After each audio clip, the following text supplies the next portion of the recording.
CNBC's Joe Kernen blisters Hakeem Jeffries over Democrat-fueled shutdown. No one, I mean, Hakeem Jeffries, he's like Obama, a low-budget Obama. He's really fake and authentic, just like Kamala Harris. People notice that. I have no idea how this man became the leader of the Democrat Party, but I'm all for it because he's really not a leader. He's terrible. He's trying to placate his base, his loony base, and when it comes to issues that most Americans are for, he is against. And this is why the Democrat Party has fallen, numbers have fallen as low as it has. People no longer believe that the Democrat Party is for the people. They're for the elites and the loony far, far left. That's all they stand for. And this shutdown that no one really is for, everyone know that the Democrats is the reason for the shutdown. And Jeffries really don't have an answer to these questions that Joe Kernen is asking. So we're going to play the clip. We're going to talk about it. But before we get started, go ahead and hit that like button. Share this out so we can get this information out there. Subscribe if you're not already a subscriber. And hit that alarm bell so you know when I'm putting out new stuff. Also, check out my link tree in the description. There's a link to my Patreon. That's where I talk about things that I can't talk about here. There's also a link to my Instagram and my X account, so follow me there as well. All right, let's get into this news. This comes from the Daily Wire. And they report that House Minority Leader Hakeem Jeffries could do little but stand in the frame and appear uncomfortable during a Thursday interview on CNBC as host Joe Kernen broke down the reasons he believed Democrats were fighting a losing battle in the ongoing government shutdown. I mean, everyone knows that the Democrats are behind the shutdown, and the reason behind it is ridiculous. Jeffries spoke to Kernen about the shutdown, which has just passed the week mark, and attempted to justify the fact that Democrats were holding out in a blatant effort to undo by temper tantrum what Republicans had done through the legislative process. And it's so funny because they call themselves the Democrat Party, but everything they're doing is undemocratic. The American people voted, they spoken, and gave Republicans the House. They gave Republicans the Senate, and American people gave Republicans the White House.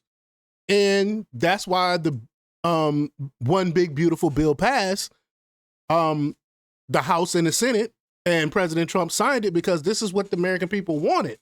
That is so-called democracy, even though we're a republic. We're gonna go with the Democrats' talking points, and let's call it a democracy. And so the democratic process happened, and Democrats are upset about the process because they don't like the outcome. So now they're holding the government hostage behind it. And the American people are fed up with that. But let's just play the clip from CNBC and hear Hakeem Jeffries' explanation behind all of this. Here we go. Government open and then going into the normal appropriations process. I mean, there was an election, and the Republicans were put in a position where they were able to pass the big, beautiful bill, or you call it the big, ugly bill. To then say, we don't like any of that, so we're going to shut down the government until you take back all the things that you duly passed through legislation. If Republicans had tried to do that to the Inflation Reduction Act or the any of the acts that Biden and that administration have passed, if they said we're going to shut down the government because we don't like any of those things you did, we're going to not pay our military, we're going to, not allow the government to reopen until you do what we want.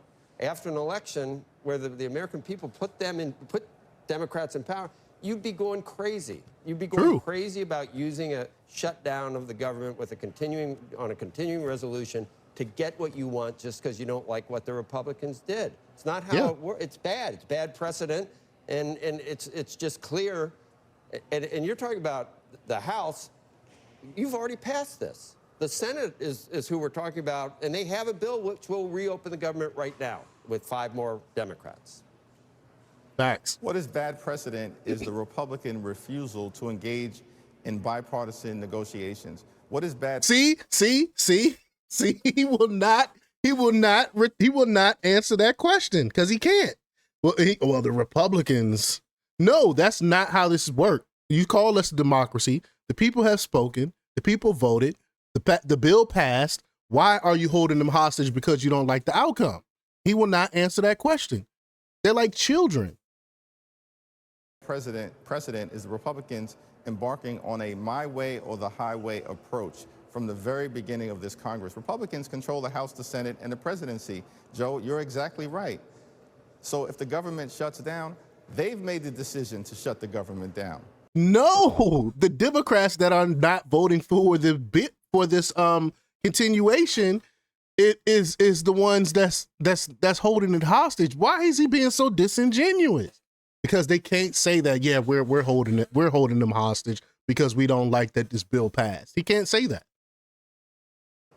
And they can reopen it right now if they chose to, with a rule change in the Senate.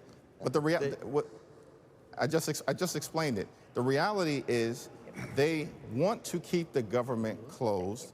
Cruelty from the very beginning of this administration has been the point. And the responsible thing to do is to sit down and negotiate a bipartisan path forward to it. See, this is why the American people hate Democrats, because he's not being honest. If this, you are behind the shutdown, be honest about it. I mean, when Republicans did the shutdown years ago, they were honest about it and said, yeah, we're doing this shutdown. Why lie to the American people and pretend like the Republicans are behind the shutdown when everyone in the world know that the Democrats are behind it? This is crazy, man. This is crazy. They continue to play in your face. Democrats continue to lie right to your face like this. Address a very real healthcare crisis that's upon us right now. Open enrollment starts on November 1st. Can you do those negotiations while the government is reopened? I think that's the offer that's been on the table. We did hear the House Speaker, Mike Johnson, talking about how, look, he passed a clean CR. There's not really much for him to politic in because there's nothing to take out. Any Republican pork that they pushed into this to take out of it to offer as a way of getting around this. Can you reopen the government and have these conversations if there's a willing party on the other side, which it sounds like there is if you talk to some of the Republicans who see this as an issue in their district as well? He can't. No, he can't, because he has to placate his loony leftist base. They don't care anything else about the American people on these 80-20 issues, these 90-10 issues.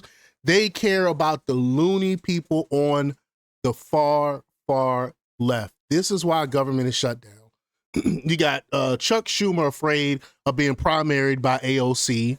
And so they're basically holding government hostage because they are being held hostage by their far left base. That's what's going on here. Well, certainly Marjorie Taylor Greene has made clear that it's a very real issue. It's an issue that Republicans have ignored throughout this year, and it's an issue that needs to be addressed right now. Mike Johnson has made the representation, including at that White House meeting that we had last week, after Chuck Schumer and I reached out to demand that we have the conversation. Unfortunately, it took place literally a day before the government shut down because Republicans have refused to engage in bipartisan negotiations. It's ridiculous. It's all ridiculous. The Democrats are rudderless. They do not have a real leader in the party. This is what happens when you placate to the far crazies of your party and you push these agendas where you have low testosterone men in your party, supposedly leaders that are afraid to tell the crazy people on the base, like, look, this is not how government works. We're not going to hold our government hostage. We can still negotiate with the government still running. No, he's afraid to do that because he's a low T so-called leader. And the majority of the Democrat Party is the same way. They're soft as cookie dough, afraid of these crazy loonies on the far left. But y'all let me know what y'all think about this. Leave y'all comments down below. Like, share, and subscribe. And check out jjthepsychotherapist.com for the latest in news. Until next time, peace.